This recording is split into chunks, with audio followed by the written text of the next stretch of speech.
नमस्कार साथियों, स्वागत है आपका केआर क्लासेस में। आज हम थॉर्नडाइक के नियम आधारित जो प्रश्न हैं उनको आज हम सॉल्व करेंगे और जिससे आपको एक बेहतरीन अभ्यास हो जाएगा और एग्जाम में क्वेश्चन सॉल्व करने में सफलता प्राप्त होगी। तो दोस्तों, आपकी स्क्रीन पर पहला क्वेश्चन है, थॉर्नडाइक का कौन सा नियम यह कहता है जो क्रिया सुखद परिणाम लाती है वह बार बार दोहराई जाती है। कहने का मतलब ये है, जो भी हम कार्य कर रहे हैं या जो क्रिया करते हैं उसमें हम आनंद भूति प्राप्त करते हैं तो हम उस चीज़ को बार बार करते हैं। तो दोस्तों, ये जो नियम है थॉर्नडाइक का प्रभाव का नियम है। प्रभाव का नियम ये कहता है कि व्यक्ति को जिस कार्य को करने में खुशी मिलती है, आनंद अनुभूति होती है, वह उस कार्य को बार बार दोहराता है। इसे प्रभाव का नियम कहते हैं। इसी के साथ दोस्तों, दूसरा क्वेश्चन आपकी स्क्रीन पर है, आप देख सकते हैं दूसरे क्वेश्चन को। इसमें दूसरे क्वेश्चन में कह रहा है, थॉर्नडाइक ने सीखने के लिए अपने प्रयोग में किस जानवर का प्रयोग किया है। बहुत ही फेमस है, आप इसको इस तरह से याद रख सकते हैं कि थॉर्नडाइक ने कैट पाली, बिल्ली पाली। थॉर्नडाइक ने क्या पाली? बिल्ली को पाला। थॉर्नडाइक ने बिल्ली को पाला। आप इसको इस तरह से याद रख सकते हैं कि थॉर्नडाइक ने बिल्ली को पाला। बहुत ही इजी क्वेश्चन है और डायरेक्ट कई बार एग्जाम में ऐसे ही पूछ लिया जाता है, तो हम कंफ्यूज हो जाते हैं कि थॉर्नडाइक ने किसके ऊपर एक्सपेरिमेंट पे किया।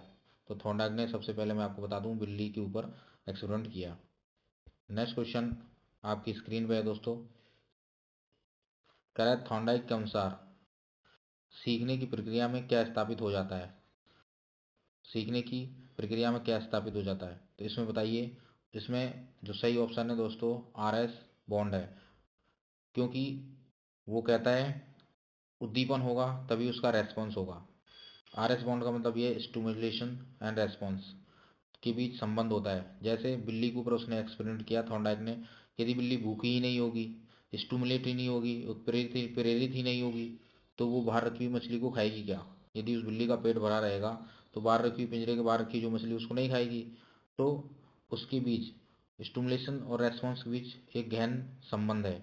वो यही RS बॉन्ड के बारे में बात कर रहा है कि थॉर्नडाइक ने सीखने की प्रक्रिया में स्थापित होता है। क्या स्थापित होगा? थॉर्नडाइक की सीखने की प्रक्रिया में RS बॉन्ड स्थापित होता है। उद्दीपन प्रक्रिया का जो बंध है वो स्थापित होता है।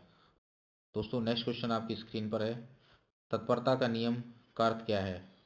तत्परता का अर्थ का नियम जो थॉर्नडाइक के प्रमुख नियमों में से एक है कि हम कुछ सीखने के लिए रेडी रहना चाहिए। मानो क्लास में टीचर कुछ स्टूडेंट को सिखाना चाहता है तो प्रत्येक स्टूडेंट का कर्तव्य होता है कि वो सीखने के लिए तत्पर रहे। तो तत्परता का अर्थ क्या है?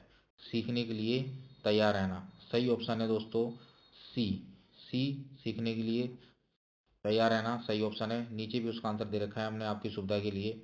इसी प्रकार से अच्छे अच्छे क्वेश्चन का जो कलेक्शन है वो मैं आपके लिए लेकर आऊँगा, जिससे आपका सिलेक्शन बहुत ही आसानी से हो जाएगा। और बस उसके लिए आपको हमारे साथ बने रहना है, चैनल को सब्सक्राइब कर लेना है।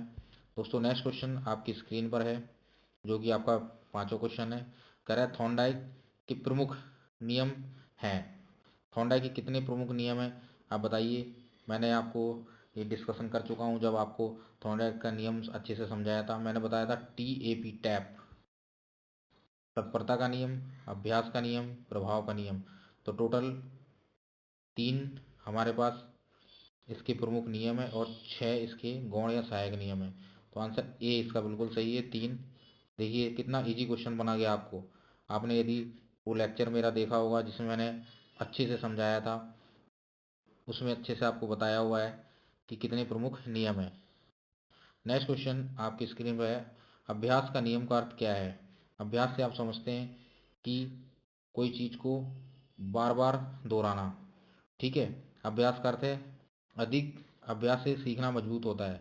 सही आंसर बिल्कुल यही है कि जितनी बार हम अधिक अभ्यास करेंगे, जितनी बार बार चीज़ों को दोहराएंगे, उससे हम मजबूती से सीखेंगे, वो चीज़ हमारे लिए मजबूत हो जाएगी। तो इसका सही ऑप्शन है दोस्तों ए, बिल्कुल आंसर बिल्कुल सही है। नेक्स्ट क्वेश्चन आपकी स्क्रीन पर है, कह रहा है, थॉर्नडाइक के प्राइमरी लॉ ऑफ लर्निंग, जो थॉर्नडाइक के प्राइमरी लॉ ऑफ लर्निंग में नियम शामिल हैं, कौन से नियम शामिल हैं। तो आप देख सकते हैं जहां आपको टैप मिले, TAP, वहीं टैप कर दीजिए आप, तत्परता, अभ्यास और प्रभाव। तो आंसर ए बिल्कुल सही है दोस्तों, तत्परता, अभ्यास और प्रभाव का नियम जो है प्राइमरी लॉ ऑफ लर्निंग में थॉर्नडाइक के आता है। राइट। देखिए दोस्तों कितने इजी क्वेश्चन हो गए हैं। देख करके आपको लगता होगा कि जो हमने डिस्कशन किया उससे आपको कॉन्सेप्ट कितने अच्छे क्लियर होंगे, कभी ना भूलने वाली चीज़ हमने बताई आपको। नेक्स्ट क्वेश्चन दोस्तों आपकी स्क्रीन पर है, थॉर्नडाइक के नियमों में से प्राइमेसी लॉ किस विषय से संबंधित है? तो दोस्तों जो प्राइमेसी लॉ संबंधित है पहली बार किया हुआ कार्य याद रहना। जो भी कार्य हम पहली बार करते हैं वो हमें याद रहता है, वो इससे संबंधित है।